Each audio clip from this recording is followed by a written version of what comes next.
में बच्चा है, नारी के गर्भ में संतान है, नारी के गर्भ में संतान। और एक बात और स्मरण रहे, नारी अगर गर्भस्थ बच्चा है और नारी को ऐसा लग रहा है कि ये जरूर कुछ परेशानी, कुछ कष्ट जीवन में आने वाला है, हो सकता है मेरे बच्चे को, शंका जो होती है उस समय पर भी स्वधा का स्मरण मूल हो जाता है।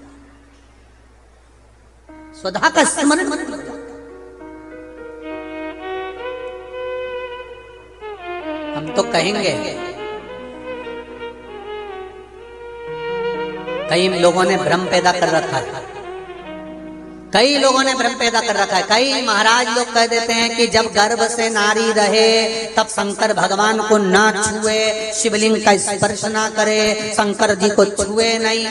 ना जाने कौन से महाराज ने कह दिया, एक आध बार मिल जाए तो पकड़ के सी और लिया।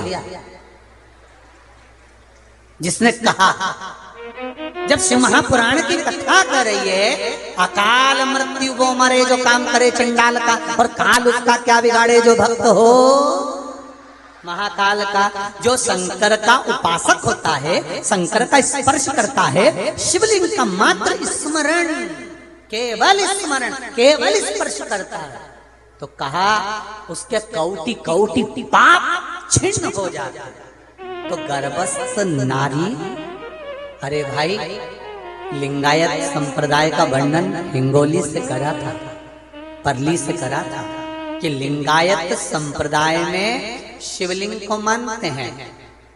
बच्चा गर्भ से जन्म लेता है, माँ जब तक बच्चे को दूध नहीं पिलाती, जब तक उसका गुरु मंत्र नहीं हो जाता। उसको लिंगायत संप्रदाय के संत आकर जब तक गुरु मंत्र नहीं दे देते तब तक नारी उसको दूध तक नहीं पिलाती।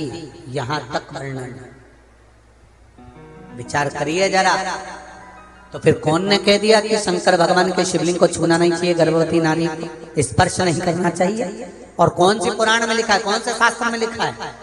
यहाँ शास्त्र कह रहा है, शिव महापुराण, स्कंद पुराण, लिंग पुराण, नर्मदा पुराण, पद्म पुराण वर्णन करती है। आप दिल से, हृदय से, चित्त से शंकर भगवान की आराधना कर सकते हो। हाँ, नारी अगर गर्भस्थ बालक है और उसको चिंता है, बहुत टेंशन है, और उसके साथ शिव की आराधना कर रही है, तो बाबा के ऊपर एक बेलपत्र भी अगर वो चढ़ा रही है चावल के दाने के साथ, तो ये निश्चित है कि स्वधा उसके गर्भ की रक्षा करती है और बच्चा समाप्त नहीं हो सकता। ये निश्चित है। स्वधा तप करी, साधना करी, और तप साधना कर कर स्वधा के सम्मुख में 3 बेटियां प्रकट हो गई हैं। वो 3 बेटी है महाराज, 3 बेटी प्रकट।